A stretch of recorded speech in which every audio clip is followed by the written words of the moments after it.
The housing market just lost $2.4 trillion. I have all the details and what you need to know right here in the video, so let's get right into it. All right, now in this video, I want to share with you the details of a new report that was just released showing the housing market has lost trillions upon trillions of dollars just in the last few months. I also want to talk about some other reports that have come out showing the financial health of the American consumer and how all of these statistics are the worst that we've seen since the 2008 crash. Let's get into it, as this is all very important details and this is painting a very ominous picture going forward. But at the same time, I don't want to instill fear in anybody, but rather I want to point out all the details and these reports as well as the statistics and what they're actually showing us, because I feel like this is painting a very, very clear picture as far as what we may be seeing this year in 2023. So first things first, let's quickly talk through the new report that was released talking about the housing market, and then of course I'll get into those other reports as well.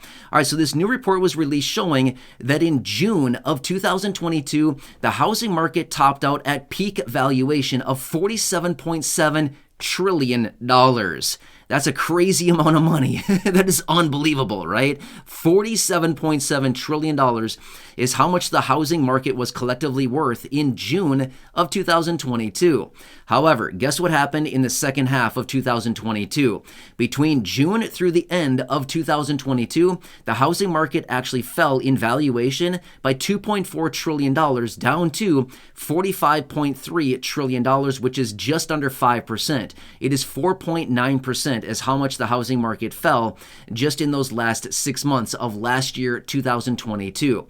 Why did that happen? Well, mostly because of interest rates on mortgages going up, and therefore a lot of people that simply are priced out of the market because prices were very high, interest rates on mortgages were very high, and a lot of people just started stepping away. It's a simple supply and demand combination, right? So as supply is high and demand is low, or the combination, prices must go down as a result of that. Therefore, as a lot of buyers started stepping away from the housing market saying, I don't want to pay 6% as a interest rate on a mortgage, things like this, a lot of people started stepping away. Therefore, prices needed to start coming down to try to find that demand yet again, which, by the way, as of right now, the rate on a fixed 30-year fixed rate mortgage is sitting at about 6.5%. Now, obviously, that does fluctuate. It does go up and down quite a bit, but as of right now, it's sitting at about 6.5%.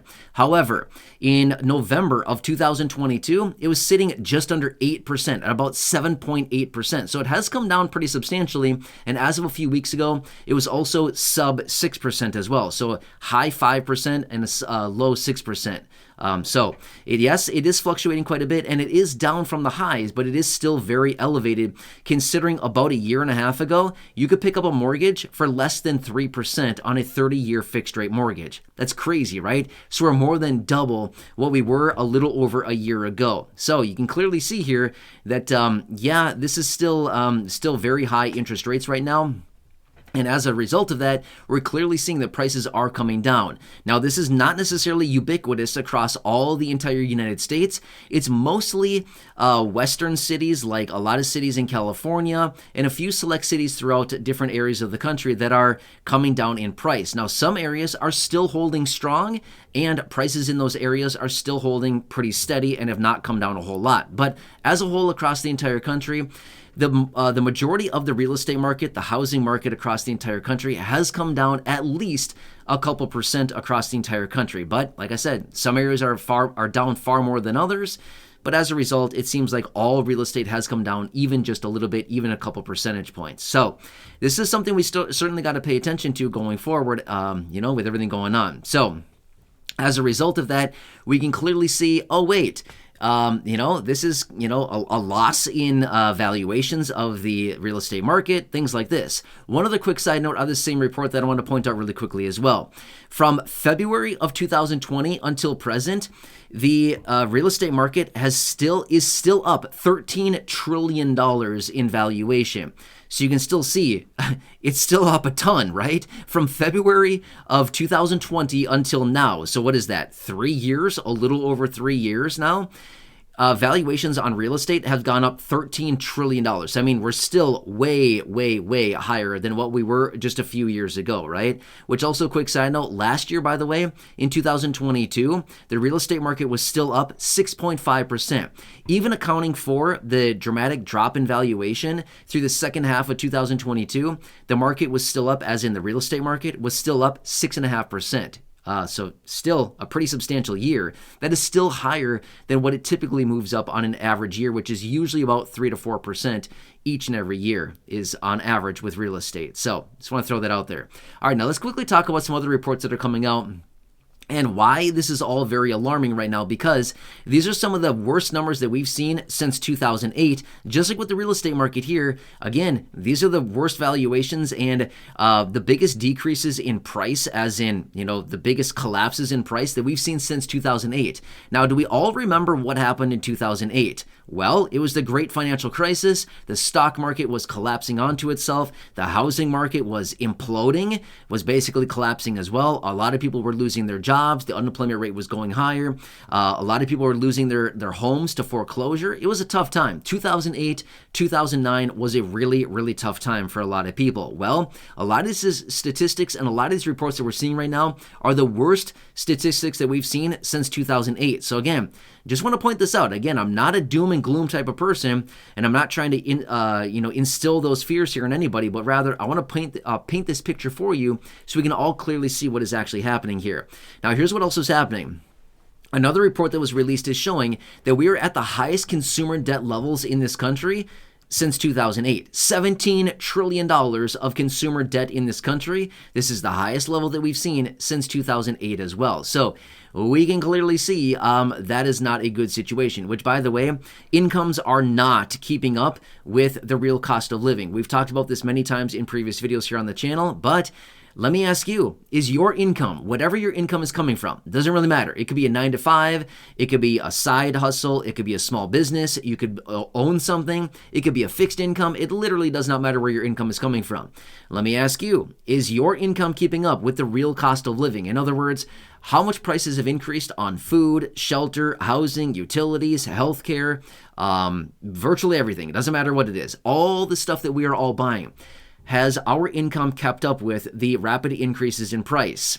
No, it has not, right? So that is another major, major factor that we're all looking at, that we know people are struggling right now. Well, that also is showing why we're racking up so much consumer debt. A lot of people are using credit cards to simply float balances. And again, that's racking up consumer debt right now. So we're at an all-time what I should say is basically a 15-year high on consumer debt since 2008, and we are at all-time highs on credit card debt as well, just under $1 trillion of credit card debt right here in this country. Now, at the same time, 64% of our population is living paycheck to paycheck right now, and they're digging into savings to cover all of the living expenses because nobody has money, and like I just said, incomes are not keeping up with the real cost of living. Therefore, that is also the highest number that we've seen since 2009. 2008, 2009 are the key years. So is it weird that we're starting to see all of these different economic pieces of information, all of these statistics, all of these financial statistics coming out, and they're all kind of congregating around the 2008, 2009 levels? It seems to me a little bit concerning. Probably something we want to pay attention to, and probably something we want to keep in mind just because we know what happened in 2008. Basically, late 2007, early 2008 is when everything started to collapse, and it all bottomed out in March of 2009. So basically, 2008 was a total loss on virtually everything, as everything topped out at that time, and then it started falling off a cliff. So just saying, we got to pay attention to this because we are starting to see all of these statistics, all of these numbers, and all of these factors starting to play out and show that these are the worst that we've seen in about 15 years since the last major economic crash that we've seen, with the exception of COVID just a couple years ago in early 2020. So just want to throw that out there, something I am certainly watching closely, because when we're starting to see all of this converge going back 15 years to 2008, and we all know what happened then, I don't know. To me, it seems like a little bit of a warning sign that's flashing saying, look out, everybody. This is what we may be seeing coming yet again this year in 2023, or at some point here Because, if that's what we saw last time when we were at these same levels, why would history not repeat itself? Yeah, history repeats itself. Anyway, hope you found value from all these reports here that I talked through in this video. But again, these are the things that I'm watching, as well as so many other things out there right now. There's a lot that's going on. It's a busy, confusing, and very uncertain time right now, which is, again, why I'm watching all this closely and bringing it to you here in these short videos each and every day. So again, please subscribe down below if you haven't done so yet. Share the video with your friends, family, social media, and go back and check out any of the other thousands of videos here on the channel. Until next time, enjoy your day. Have a good one. Take care, and I'll catch you again later in the next video.